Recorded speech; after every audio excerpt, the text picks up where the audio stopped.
Dear friends and students, I hope you all are good, doing well. So, welcome back to our Arivu tutorials. So, spoken English classes, how you are learning? I hope good, right? Yeah. Easy learning and get bright future. See, in your previous classes, I have been taught that how the sentence formation should be. ಅಂದರೆ ನಾನು ನಿಮ್ಮ ಹಿಂದಿನ ಕ್ಲಾಸ್ಗಳಲ್ಲಿ ಹೇಳ್ಕೊಟ್ಟಿದ್ದೆ ಹೇಗೆ sentence format ಮಾಡಬೇಕು, especially small sentences subject with verb. ನೋಡಿ, ಸಬ್ಜೆಕ್ಟ್ಗೆ ನಾನು green ಹಾಕಿದ್ದೀನಿ ಅಂದರೆ ಎಂಟೈರ್ ಸಬ್ಜೆಕ್ಟ್ ವಿಷಯಕ್ಕೆ ಬಂದಾಗ ಎಲ್ಲ ಥರ ನಿಮಗೆ ಹೇಳ್ಕೊಟ್ಟಿದ್ದೀನಿ. ಇವತ್ತು verb which one have been teaching till ನಾವು, ಅಂದರೆ ಇನ್ನು ನಾನು ಯಾವುದು ವರ್ಬ್ ಅಂದರೆ ಏನು, ಯಾವ ಥರ ಬಳಸೋದು ಅಂತ ಹೇಳ್ಕೊಡ್ತಾ ಇದ್ದೀನೋ. ಸಬ್ಜೆಕ್ಟು ಮತ್ತು ವರ್ಬು ಯಾವ ಥರ ಜೋಡಣೆ ಮಾಡಿ ಹೇಳೋದಂತ ನಾನು ನಿಮಗೆ ಹೇಳ್ಕೊಟ್ಟಿದ್ದೆ ಲಾಸ್ಟ್ ಕ್ಲಾಸಲ್ಲಿ. ಈಗ ಅದನ್ನು ಕಂಟಿನ್ಯೂಯೇಷನ್ ಮಾಡೋಣ. ಅದನ್ನೇ ಟ್ವಿಸ್ಟ್ ಮಾಡಿಕೊಂಡು ಯಾವ ಥರ ಸೆಂಟೆನ್ಸ್ ಫಾರ್ಮೇಟ್ ಮಾಡೋದು ಅಂಥೇಳಿ. ಕ್ಲಿಯರ್? ನೋಡಿ, ಸಬ್ಜೆಕ್ಟಲ್ಲಿ ಬಂದಾಗ ಪ್ರಾಪರ್ ನೌನ್ ಅಂತಲೂ ಹೇಳ್ಕೊಟ್ಟಿದ್ದೆ, ಪ್ರಾನೌನ್ ಅಂತಲೂ ಹೇಳ್ಕೊಟ್ಟಿದ್ದೆ. Is it right? Proper noun ಅಂದರೆ ಯಾವುದಾದ್ರೂ ಹೆಸರುಗಳನ್ನ ನೀವು ಬಳಸ್ಕೋಬೋದು ಅಂತ. ಪ್ರನೌನ್ ಅಂತ ಹೇಳಿದ್ರೆ first person, second person, third person. At least ನಿಮಗೆ ಇದೇನಾದರೂ ಕನ್ಫ್ಯೂಸ್ ಆದರೆ ಅಟ್ಲೀಸ್ಟ್ ಅಲ್ಲಿರೋ ವರ್ಡ್ಸ್ನ ನೀವು ಕಲೀರಿ. ಯಾವುದು ಅಯ್ಯು, ಇದೆ, ಇಶಿ, ಇಟ್, ಅದ್ರ ಜೊತೆಗೆ ಹಿಸ್ಸು, ಹರ್ರು, ದೇ, ದೆಮ್ಮು, ಎಕ್ಸೆಟ್ರಾ. ಕ್ಲಿಯರ್? ನೋಡಿ, ಇಲ್ಲಿ verbs with names and other things. ಇಲ್ಲಿ ಥಿಂಗ್ಸ್ ಅಂದಿದ ತಕ್ಷಣ ವಸ್ತುಗಳು ಅಂತ ತಿಳ್ಕೊಬೇಡಿ. ಯಾವುದಾದ್ರೂ ಒಂದು ವಿಷಯ ಇದ್ದರೂ ಅದಕ್ಕೂ ನಾವು ಥಿಂಗ್ ಅಂತಲೇ ಹೇಳ್ತೀವಿ. ಇಲ್ಲಿ ವರ್ಬ್ಸ್ನ ನೇಮ್ಸ್ ಜೊತೆಗೆ ಯಾವ ಥರ ಜೋಡಣೆ ಮಾಡಿ ಹೇಳ್ಕೊಡೋದಂಥೇಳಿ ಇವತ್ತು ನಾನು ನಿಮಗೆ ಪ್ರಾಕ್ಟೀಸ್ ಮಾಡಿಸ್ತೀನಿ. ಈಗಾಗಲೇ ನಿಮಗೆ ಪ್ರೀವಿಯಸ್ ಕ್ಲಾಸಲ್ಲಿ ಹೇಳ್ಕೊಟ್ಟಿದ್ದೆ. Come here, take this, go there, then write here, talk there. ಈ ಥರ ಯಾವ ಥರ ಸ್ಮಾಲ್ ಎರಡೆರಡು ಪದಗಳ ಜೋಡಣೆ ಮಾಡಿ ನಿಮ್ಮ ಡೈಲಿ ಕಾನ್ವರ್ಸೇಷನಲ್ಲಿ ಯೂಸ್ ಮಾಡ್ಕೊಳ್ಳಿ. ಹಿಂದೆ ಮತ್ತು ಮುಂದೆ ಕನ್ನಡದಲ್ಲೇ ಮಾತಾಡ್ತಾ ಹೋಗಿಬೇಕಾದ್ರೆ ಅಂತ ಹೇಳ್ಕೊಟ್ಟಿದೆ. ಇವತ್ತು ಅದೇ ಇದನ್ನು 2 ಅಥವಾ 3 ಜೋಡಣೆ ಮಾಡೋದು ಹೇಗೆ, ಅದು ಎಸ್ಪೆಷಲಿ ನಾಮಪದಗಳ ಜೊತೆಗೆ, ಹೆಸರುಗಳ ಜೊತೆಗೆ. ಇಲ್ಲಿ ನಾನು ಕೆಲವೊಂದು ಹೆಸರುಗಳನ್ನ ಕೊಟ್ಟಿದ್ದೀನಿ. ನೀವು ಯಾವ ಹೆಸರುಗಳನ್ನಾದರೂ ನೀವು ಬಳಸ್ಕೋಬೋದು. ನಿಮ್ಮ ಮನೆಯಲ್ಲಿರ್ಬೋದು, ನೇಬರ್ಸ್ ಇರ್ಬೋದು, ಅಥವಾ ಡ್ಯೂಟಿಯಲ್ಲಿ ಇರುವಂಥ ಹೆಸರುಗಳಿರ್ಬೋದು, ಅಥವಾ ನಿಮಗೆ ಯಾವುದು ಇಷ್ಟ ಬಂದರೆ ಅದು. ಓಕೆ? ಅಥವಾ ಯಾರ ಜೊತೆ ಕಮ್ಯುನಿಕೇಟ್ ಮಾಡ್ತೀರೋ ಅವರ ಹೆಸರುಗಳನ್ನ ನೀವು ಬಳಸ್ಕೋಬೋದು. ನೋಡಿ, ಇಲ್ಲಿ ನಾನು ಕೆಲವೊಂದು ಎಕ್ಸಾಂಪಲ್ಸ್ ಹೇಳ್ಕೊಡ್ತಾ ಹೋಗ್ತೀನಿ. Surya, come here, take this book and go there. ಇದೇನಿದು ಅಂಡ್ ಬೇರೆ ಹಾಕಿದಾರಲ್ಲ, ನಮಗೆ ಆ್ಯಂಡ್ ಯೂಸ್ ಮಾಡೋದು ಬರಲ್ಲ ಅಂತ ಹೇಳಿದ್ರೆ, ಈಗ ನೋಡಿ, 2 or more ನೇಮ್ಸ್ ಅಥವಾ ವರ್ಬ್ಸ್ ಅಥವಾ ಬೇರೆ ಯಾವುದೇ ವಿಷಯ ಬರ್ತಿರ್ಬೇಕಾದ್ರೆ, ಅದು ವರ್ಡ್ಸ್ ಇರ್ಬೋದು, ಸೆಂಟೆನ್ಸ್ ಇರ್ಬೋದು, ಅದು ಹಾಗೇ ಹೇಳೋ ಬದಲು ಅದರ ಮಧ್ಯ ಆ್ಯಂಡ್ ಹಾಕಬೇಕು. ಈಗ ನೋಡಿ, ಸೂರ್ಯ ಕಮ್ ಹಿಯರ್ ಅಂತ ಹೇಳ್ತೀನಿ.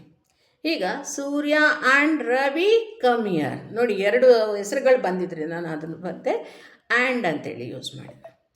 ಈಗ ಜನವರಿ ಆ್ಯಂಡ್ ಫೆಬ್ರವರಿ. ಸಪೋಸ್ ನೀವು 3 ತಿಂಗಳು ಹೇಳಬೇಕಾಗುತ್ತೆ. ಆಗ ಜನವರಿ, ಫೆಬ್ರವರಿ ಆ್ಯಂಡ್ ಮಾರ್ಚ್ ಅಂತ ಹೇಳ್ಬೋದು. ಅಂದರೆ ಕೊನೆಯಲ್ಲಿ ಯಾವ ವರ್ಡು ಬರುತ್ತೋ ಅದರ ಹಿಂದಕ್ಕೆ ಆ್ಯಂಡ್ ಅಂತ ಹಾಕೋಬೋದು, ಆ್ಯಂಡ್ ಅಂಥೇಳಿ. ಏನು, 2 ಹೆಸರುಗಳ ಮಧ್ಯೆ ಆ್ಯಂಡ್ ಅಂತೇಳಿ ಯೂಸ್ ಮಾಡ್ಬೋದು. ಅಥವಾ 2 ವಿಷಯಗಳ ಮಧ್ಯೆ ಅದು ವರ್ಡ್ಸ್ ಇರ್ಬೋದು ಅಥವಾ ಸೆಂಟೆನ್ಸ್ ಇರ್ಬೋದು.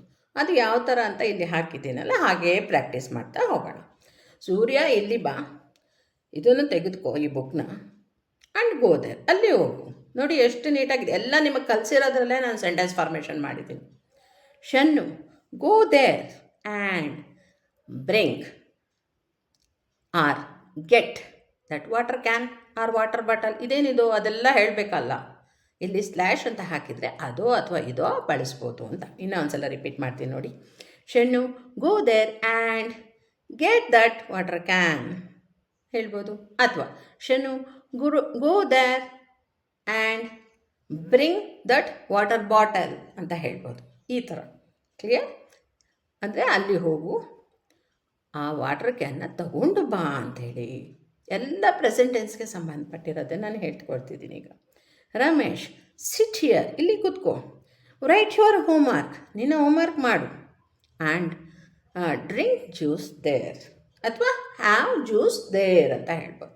ಅಂದರೆ ರಮೇಶನಿಗೆ ನಾವು ಹೇಳೋ ಥರ, ಕೂತ್ಕೋ ಇಲ್ಲಿ, ನಿನ್ನ ಹೋಮ್ವರ್ಕ್ ಇಲ್ಲಿ ಮಾಡು, ಹಾಗೆ ಅಲ್ಲಿ ಹೋಗಿ ಜ್ಯೂಸ್ ಕುಡಿ ಅಂಥೇಳಿ. ಕ್ಲಿಯರ್? ಇಲ್ಲಿ ಡ್ರಿಂಕ್ ಆದರೂ ಯೂಸ್ ಮಾಡಿ, ಹ್ಯಾವ್ ಅಂತಾದರೂ ಹಾಕಿ, ಎರಡೂ ಒಂದೇ ಮೀನಿಂಗು ಕೊಡುತ್ತೆ. Shiva, write my notes there, ನನ್ನ ನೋಟ್ಸು ನೀನು ಅಲ್ಲಿ ಬರಿ. ಸಿಟ್ ಆ್ಯಂಡ್ ರೈಟ್ ಅಂತಲೂ ಹೇಳ್ಬೋದು ನಾನು ಬೇಕಾದರೆ. ಆ್ಯಂಡ್ ಹೀಟ್ ಫುಡ್ ಹಿಯರ್ ಅಥವಾ ಹ್ಯಾವ್ ಫುಡ್ ಹಿಯರ್ ಅಂತ ಹೇಳ್ಬೋದು. ಅಂದರೆ ಶಿವನಿಗೆ ನಾವು ಹೇಳ್ತಾ ಇರೋದು, ನಿನ್ನ ನೋಟ್ಸ್ನ ಅಲ್ಲಿ ಬರಿ, ಇಲ್ಲಿ ಬಂದು ಫುಡ್ ತಿನ್ನು ಅಂಥೇಳಿ. ಓಕೆ? ಅದೇನಾದರೂ ಆಗಿರ್ಬೋದು, ಬ್ರೇಕ್ಫಾಸ್ಟ್ ಇರ್ಬೋದು, ಲಂಚ್ ಇರ್ಬೋದು, ಡಿನ್ನರ್ ಇರ್ಬೋದು, ಸಪ್ಪರ್ ಇರ್ಬೋದು, etcetera. Next Rita, take this pen, ಈ ಪೆನ್ನು ತಗೋ. ಆ್ಯಂಡ್ ರೈಟ್ ಯುವರ್ ಹೋಮ್ವರ್ಕ್, ನೋಡು ಈ ಪೆನ್ನು ತೆಗೆದುಕೊಂಡು ನಿನ್ನ ಹೋಮ್ವರ್ಕ್ನ ಬರಿ. ಇಲ್ಲಿ 2 ಸೆಂಟೆನ್ಸ್ ಮಾಡಿದ್ದೀವಿ, ಪೆಟ್ಟಿ ಆ ಹೆಸರು ಬಿಟ್ಟರೆ, ರೀಟಾ ಅನ್ನೋ ಹೆಸರು ಬಿಟ್ಟರೆ 2 ಸೆಂಟೆನ್ಸ್ ಇದೆ ನೋಡಿ.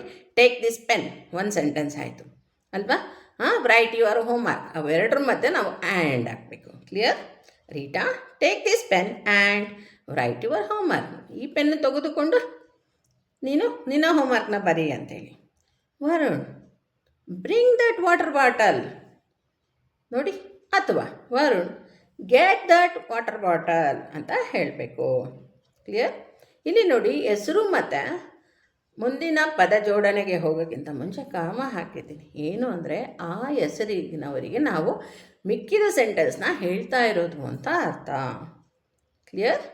ಇಲ್ಲಿ ಗೆಟ್ ಅಥವಾ ಬ್ರಿಂಗ್ ಯಾವುದಾದ್ರೂ ನೀವು ಬಳಸ್ಬೋದು. ಇಂಥ ವಸ್ತು ತೊಗೊಂಡು ಬಾ, ಅಂಥ ವಸ್ತು ತೊಗೊಂಡು ಬಾ, ಆ ಥರ. Clear? Then Mani, take your pen, ನೋಡು ನಿನ್ನ ಪೆನ್ ತಗೋ. ಆ್ಯಂಡ್ ಕೀಪ್ ಇಟ್ ದೇರ್, ಅಲ್ಲಿ ಇಡು. ನೋಡಿ ಎಷ್ಟು ದೊಡ್ಡ ಸೆಂಟೆನ್ಸೇ ಬರ್ತಾ ಇದೆ, ಗಮನಿಸ್ತಿದ್ದೀರಾ dear students and friends. Next Rani, read this news paper, ನೋಡಿ ರೀಡು ಆಲ್ರೆಡಿ ಹೇಳ್ಕೊಟ್ಟಿದ್ದೀನಿ. ದಿಸ್ಸು ನಿಮ್ಗೆ ಹೆಂಗೆ ಹಾಕಬೇಕಂತ ಹೇಳ್ಕೊಟ್ಟಿದ್ದೀನಿ. ಅಲ್ಲಿ ಒಂದು ಸ್ಮಾಲ್ ಆಬ್ಜೆಕ್ಟ್ನ ಸೇರಿಸ್ಕೊಂಡಿದ್ದೀನಿ, ಅಂದರೆ ಮಿಕ್ಕಿರೋ ವಿಷಯನ. ಅಂದರೆ read this news paper and explain me, ಓದು ಈ ನ್ಯೂಸ್ ಪೇಪರ್ನ, ನನಗೆ ಎಕ್ಸ್ಪ್ಲೈನ್ ಮಾಡೋದ್ರಲ್ಲಿ ಏನಿರೋದು ಅಂತ ಹೇಳಿಬಿಟ್ಟು. ಅರ್ಥ ಆಗ್ತಿದೆಯಾ? ಅದನ್ನು ನೀವು ಏನು ಬೇಕಾದ್ರೂ ಹಾಕೋಬೋದಲ್ಲ. ರೀಡ್ ದಿಸ್ ಸ್ಟೋರಿ ಬುಕ್ ಅಂತ ಹೇಳಿ, ಆ್ಯಂಡ್ ಎಕ್ಸ್ಪ್ಲೈನ್ ಮೀ, ನನಗೆ ಎಕ್ಸ್ಪ್ಲೈನ್ ಮಾಡು. ಮೀ ಅಂದರೆ ಏನು, ಮೈ ಯಾವಾಗ ಹಾಕೋದು, ಹರ್ರು, ಇಸ್ಸು, ಪ್ರತಿಯೊಂದು ಹೇಳ್ಕೊಟ್ಟಿದ್ದೀನಿ. ಈಗ ನೆಕ್ಸ್ಟ್ ಸ್ಲೈಡಲ್ಲೇ ಅದನ್ನು ನಾನು ನಿಮಗೆ ಹೇಳ್ಕೊಡ್ತಾ ಇದ್ದೀನಿ. ಕ್ಲಿಯರ್?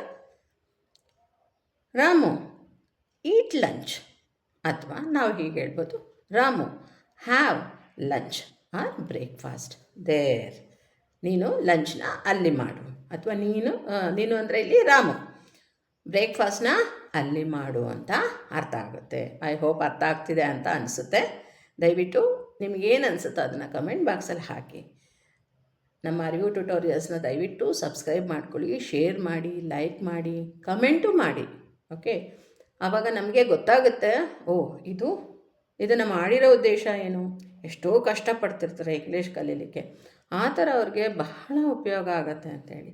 ನಮಗೆ ಯಾರೂ ಈ ಥರ ಕೂರಿಸಿ ಹೇಳ್ಕೊಟ್ಟಿಲ್ಲ. ಆಗ ನಾವು ಓದೋ ಟೈಮಲ್ಲಿ ಈ ಥರ ಸೋಷಿಯಲ್ ಮೀಡಿಯಾಸೂ ಇರಲಿಲ್ಲ. ನಿಮಗೆ ಗೊತ್ತಿದೆ ಅನಿಸುತ್ತೆ, ಸಣ್ಣವರಾದರೆ ಗೊತ್ತಿರಲ್ಲ, ಯಾಕಂದರೆ ಆಗ ಹೇಗಿತ್ತು ಅಂಥೇಳಿ. ಮಿಕ್ಕಿದವ್ರಿಗೆ ಗೊತ್ತಾಗುತ್ತೆ. ಇದೆಲ್ಲ ಹೇಳಬೇಕಂದ್ರೆ ನಿಮಗೆ ಹಣ್ಣು ಕೈಲಿಟ್ಟು ಜ್ಯೂಸ್ ಕುಡೀರಿ ಅನ್ನೋ ಬದಲು ಸ್ಕ್ವೀಸ್ ಮಾಡಿ, ಅಂದರೆ ಅದನ್ನು ಹಿಂಡಿ ರಸ ತೆಗೆದು ನಿಮ್ಮ ಮುಂದೆ ಹೇಳ್ತಿದ್ದೀವಿ, ಇದನ್ನು ಕುಡೀರಿ ಅಂತ. ಅಂದರೆ ಅಷ್ಟು ಸುಲಭವಾಗಿ ನೀವು ಇದನ್ನು ಅರ್ಥ ಮಾಡ್ಕೊಳ್ಳಿ ಅಂತ. ಯುಟಿಲೈಸ್ ಮಾಡ್ಕೊಳ್ಳೋದು ನಿಮ್ಮ ಕೈಯಲ್ಲಿದೆ. ಕ್ಲಿಯರ್? ಎಸ್. ನೆಕ್ಸ್ಟು ನಿಮಗೆ ಮೈ, ಯುವರು, ಹಿಸ್ಸು, ಹರ್ರು ಇದನ್ನೆಲ್ಲ ಫಾರ್ಮಲ್ಲು ಅಂದರೆ ಏನು, ಇನ್ಫಾರ್ಮಲ್ ಅಂದರೆ ಏನು, ಪ್ರೀವಿಯಸ್ ಕ್ಲಾಸಸ್ಸಲ್ಲಿ ಹೇಳ್ಕೊಟ್ಟಿದ್ದೆ. ಯಾರು ಈ ಸೆಷನ್ನ ಫಸ್ಟು ನೋಡ್ತಿದ್ದೀರೋ ದಯವಿಟ್ಟು ಕ್ಲಾಸ್ 1 ಸ್ಟಾರ್ಟ್ ಮಾಡ್ಕೊಳ್ಳಿ. ತುಂಬಾ ಹೇಳಬೇಕಂದ್ರೆ ನಿಮಗೆ ಕಂಟಿನ್ಯೂಟಿ ಅನ್ನೋದು ಸಿಗುತ್ತೆ, ಈಸಿಯಾಗಿ ಕಲಿತೀರಾ. ಓಕೆ? ಈಗ ನೋಡಿ, ಸೆಂಟೆನ್ಸ್ ಮಾಡಬೇಕಾದ್ರೆ ಈ ವರ್ಬ್ಸ್ ಜೊತೆಗೆ ಹಿಸ್ಸು, ಹರ್ರು, ದೆಮ್ಮು, ಹಿಮ್ಮು ಯಾವ ಥರ ಬಳಸಬೇಕು ಅಂತ ಹೇಳ್ಕೊಡ್ತೀನಿ ಇಲ್ಲಿ. ಇದರ ಮೀನಿಂಗ್ಸು ಎಲ್ಲ ಕ್ಲಿಯರಾಗಿ ಎಕ್ಸ್ಪ್ಲೈನ್ ಮಾಡಿದ್ದೀನಿ ಲಾಸ್ಟ್ ಕ್ಲಾಸಲ್ಲಿ, ರೈಟ್? ಇಲ್ಲೂ ಸಹ ನಾನು ಹೆಸರುಗಳನ್ನ ಬಳಸಿದ್ದೀನಿ, ನಿಮಗೆ ಬಹಳ ಉಪಯೋಗ ಆಗುತ್ತೆ ಅಂಥೇಳಿ. Okay, Suresh bring his bag and keep it there. ನೋಡಿ, ಸುರೇಶನ್ಗೆ ಹೇಳ್ತಾ ಇರೋದು ಬ್ರಿಂಗ್ ಅಥವಾ ಗೆಟ್ ದಿಸ್ ಬ್ಯಾಗ್ ಅಂತ. ಏನು? ತೊಗೊಂಡು ಬಾ ಆ ಬ್ಯಾಗ್ನ. ಯಾರ ಬ್ಯಾಗ್ನ? ಅವನ ಬ್ಯಾಗ್ನ. ಸುರೇಶು ಇನ್ನೊಬ್ಬರ ಬ್ಯಾಗ್ನ. ಓಕೆ, ಸುರೇಶ್ ಇಲ್ಲಿದ್ದರೆ ನಾವು ಹೇಳ್ತೇವೆ ಗೆಟ್ ಇಸ್ ಬ್ಯಾಗ್, ಅವನ ಬ್ಯಾಗ್ ತೊಗೊಂಡು ಬಾ. ಆ್ಯಂಡ್ ಕೀಪ್ ಇಟ್ ದೇರ್, ಆ ಕಡೆ ಇಡು ಅನ್ನೋ ಥರ. ದೇರ್ ಅಂದರೆ ಅಲ್ಲಿ ಎಲ್ಲಾದರೂ ನೀವು ತೋರಿಸ್ಕೋಬೋದು ಮಾತಾಡಬೇಕಾದ್ರೆ. Pritam take her tea glass and give it. ನೋಡಿ, ಅವಳ ಟೀ ಗ್ಲಾಸ್ನ ತಗೊಂಡು ಕೊಡು. ಗಿವ್ ಇಟ್, ಅದನ್ನು ಕೊಡು. ಅದು ಅವಳಿಗಿರ್ಬೋದು, ಇನ್ನೊಬ್ರಿಗಿರ್ಬೋದು, ನಾವು ಹೇಗೆ ಬೇಕಾದರೂ ಫಾರ್ಮೇಷನ್ ಮಾಡ್ಕೋಬೋದು. ಕ್ಲಿಯರ್? ಗಿವ್ ಇಟ್ ಹರ್ ಅಂತಲೂ ಹೇಳ್ಬೋದು, ಗಿವ್ ಹಿಮ್ ಅಂತಲೂ ಹೇಳ್ಬೋದು, ಅಥವಾ ಗಿವ್ ಇಟ್ ಹಾಕಿದ್ದೀನಿ ನಾನು. ಕ್ಲಿಯರ್? ಅಂದರೆ take her tea glass and give it. ಪ್ರೀತಮ್ಗೆ ಹೇಳ್ತಾ ಇರೋದು ಅಂದರೆ ಅವಳ ಗ್ಲಾಸು ಟೀ ಗ್ಲಾಸ್ ನೀನು ತೊಗೊಂಡು ಕೊಡು ಅಂತೇಳಿ. Next, Albert come here and take your shirt.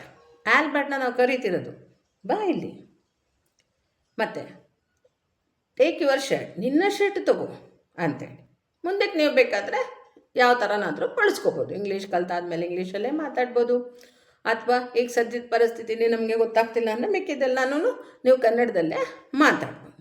Faizan open your book. ನೋಡಿ, ನಿನ್ನ ಬುಕ್ನ ತೆರಿ, ಓಪನ್ ಮಾಡು. And write your homework. ನಿನ್ನ ಹೋಮ್ವರ್ಕ್ ಬರೀ. ನಿಮ್ಮ ಮಕ್ಳ ಹತ್ರ ಮಾತಾಡಿ. Is it right? ಅಥವಾ ಕೊಲೀಗ್ಸ್ ಹತ್ರ, ಆಫೀಸಲ್ಲಿ ಏನಾದರೂ ಸಂದರ್ಭ ಬಂದಾಗ ಹೋಮ್ವರ್ಕ್ನ ಬಿಟ್ಟು ಬೇರೆ ಏನಾದರೂ ಹಾಕ್ಕೊಂಡು ಮಾತಾಡಿ. Is it right? Chitra go talk there and come here. ನೋಡಿ, ಇಲ್ಲಿ 3 ವರ್ಬ್ ಇದೆ, ಗಮನಿಸಿದ್ರಾ? ನಾನು ಕೊನೆ ಸೆಂಟೆನ್ಸ್ಗೆ ಆ್ಯಂಡ್ ಅಂತ ಹಾಕ್ಕೊಂಡಿದ್ದೀನಿ. ಚಿತ್ರ ಹಾಗೆ ಹೇಳ್ತಾ ಇರೋದು ನಾವು. ಗೋ ಟಾಕ್ ದೇರ್, ಮಾತಾಡಲ್ಲಿ. And come here. ಸೊ ಒಂದು ಟೀಚರ್ ಸ್ಟೂಡೆಂಟ್ಗೆ ಹೇಳ್ಬೋದು, ಅಥವಾ ನೀವು ಏನೋ ಮಾತಾಡ್ತಿರ್ತೀರ, ಏನೋ ಸ್ವಲ್ಪ ಬ್ಯುಸಿ ಇರ್ತೀರ, ಆಗ ನೀವು ನಿಮ್ಮ ಮಕ್ಕಳಿಗೆ ಅಥವಾ ಬೇರೆ ಯಾರಿಗಾದರೂ ಸಹ ನೀವು ಗೈಡ್ ಮಾಡ್ಕೋಬೋದು. Go talk there and come here. ಇಲ್ಲಿ ಯಾಕೆ ಮಾತಾಡ್ತಿದ್ಯಾ, ಈ ಥರ ಮಿಕ್ಕಿದ್ದು ಕನ್ನಡದಲ್ಲಿ ಹೇಳಿ, ಆಯಿತಾ? ಅಲ್ಲಿ ಕಲಿಯೋ ತನಕ English full. Next, Seema take her belongings. ನೋಡಿ, ಅವಳಿಗೆ ಸಂಬಂಧಪಟ್ಟಂಥ ವಸ್ತುಗಳನ್ನ ತಗೋ. ಅದು ಬಿಲಾಂಗಿಂಗ್ಸ್ ಇರ್ಬೋದು, ಅಥವಾ ಡ್ರೆಸ್ ಇರ್ಬೋದು, ಬ್ಯಾಂಗಲ್ಸ್ ಇರ್ಬೋದು. ಆ್ಯಂಡ್ ಗಿವ್ ಹರ್ ಅಂತ ಹೇಳಿದ್ದೀನಿ. ಈಗ ನಾನು ಒಂದು ವರ್ಡ್ ಮೇಲೆ ಹಾಕ್ಕೊಂಡು ಹೇಳ್ತೀನಿ ನೋಡಿ. Seema take her bangles and give her. ನೋಡಿ, ಅವಳ ಸೀಮಾಗೆ ಕರೀತಿರೋದು ಅವಳ ಬ್ಯಾಂಗಲ್ಸ್, ಇನ್ನೊಬ್ಬರ ಬ್ಯಾಂಗಲ್ಸ್. ಓಕೆ, ಇನ್ನೊಂದು ಹುಡುಗಿ ಅವಳ ಬ್ಯಾಂಗಲ್ಸ್ ತೊಗೊಂಡು ಅವಳಿಗೆ ಕೊಡು. ನೋಡಿ, ಎಷ್ಟು ಉದ್ದ ಸೆಂಟೆನ್ಸ್ ಆಯಿತು, ಕರೆಕ್ಟ್ ಅಲ್ವಾ? Next, Varsha bring my box and give him. ನೋಡಿ, ವರ್ಷಾಗೆ ನಾನು ಹೇಳ್ತಿರೋದು ಗೆಟ್ ಮೈ ಬಾಕ್ಸ್, ನನ್ನ ಬಾಕ್ಸ್ ತೊಗೊಂಡು ಬಾ. ಗಿವ್ ಹಿಮ್, ಅವನಿಗೆ ಕೊಡು. ನೋಡಿ, ಇಲ್ಲಿ 3 person, first person, second person, third ಪರ್ಸನ್ನ ಯೂಸ್ ಮಾಡ್ಕೊಂಡು ಹೇಗೆ ಸೆಂಟೆನ್ಸ್ ಮಾಡೋದಂತ ಹೇಳ್ಕೊಡ್ತಾ ಇದ್ದೀನಿ, ಕರೆಕ್ಟ್ ಅಲ್ವಾ? Then Ganesh go there get my papers and give them. ನೋಡಿ, ಇಲ್ಲಿ ಎಷ್ಟೊಂದು ಜನ ಇದ್ದಾರೆ. ಅಲ್ಲಿ ಒಬ್ಬರಿದ್ದಿದ್ರೆ ಹಿಮ್ಮೋ ಹರ್ರೋ ಹಾಕ್ಕೊಳ್ತಿದ್ದೆ, ಅಲ್ಲಿ ಎಷ್ಟೊಂದು ಜನ ಇದ್ದಾರೆ ಅಲ್ವಾ? ಹಾಗಾಗಿ ಗಣೇಶ್ಗೆ ಹೇಳ್ತಿರೋದು ಗೋ ದೇರ್, ಅಲ್ಲಿ ಹೋಗು. ಗೆಟ್ ಮೈ ಪೇಪರ್ಸ್, ತೊಗೊಂಡು ಬಾ ನನ್ನ ಪೇಪರ್ಸ್ನ, ಅವರಿಗೆ ಕೊಡು. ಕ್ಲಿಯರ್? ಅರ್ಥ ಆಗ್ತಿದಲ್ವಾ? ಇಲ್ಲಿ ತುಂಬ ಮುಖ್ಯವಾಗಿರೋದು ಏನು ಹೇಳಬೇಕಾಗಿರೋದು ಅಂತ ಹೇಳಿದ್ರೆ, ದಯವಿಟ್ಟು ಇದನ್ನೆಲ್ಲ ಯೂಸ್ ಮಾಡಿ. ಗಂಟೆಗಟ್ಟಲೆ ಬುಕ್ ಇಟ್ಕೊಂಡು ಕೂತ್ಕೊಳ್ಳೋದಾಗಲಿ, ಅಥವಾ ಬೇರೇನೋ ಮಾಡಿಕೊಂಡು ಕಲಿತೀನಿ ಅನ್ನೋದಾಗಲಿ ಆಗಲ್ಲ. ಕೆಲವರು ಹೇಳ್ತಾ ಇರ್ತಾರೆ, ನಾನೆಲ್ಲ ಕಲ್ತ್ಬಿಟ್ಟು ಆಮೇಲೆ ಮಾತಾಡ್ತೀನಿ ಅಂತೇಳಿ. ನೋ ನೋ ನೋ, ಆ ಥರ ಮಾಡಬಾರ್ದು. ಫಸ್ಟೇ ಈಗ ಒಂದು ಸ್ಟೂಡೆಂಟ್ ವಿಷಯಕ್ಕೆ ಬರೋದಾದರೆ, LKG UKG ಏನು ಹೇಳ್ಕೊಡ್ತಾರೆ? ಅಷ್ಟು ಸ್ಲೇಟ್ ಕೊಡ್ತಾರೆ, ರಫ್ ಆ್ಯಂಡ್ ಟಫ್ ಆಗಿ ಏನಾದರೂ ಬರ್ಕೊಳ್ಳಿ ಮಗು ಅಂತ. ಯಾಕೆ? ಅದಕ್ಕೆ ಸ್ಲೇಟು ಮತ್ತು ಬಳಪ ಅದು ಹಿಡಿಯೋಕ್ಕೆ, ಅಥವಾ ಚಾಕ್ ಪೀಸ್ ಹೆಂಗೆ ಹಿಡಿಯೋದಂತ ಬರುತ್ತೆ, ಕರೆಕ್ಟ್ ಅಲ್ವಾ?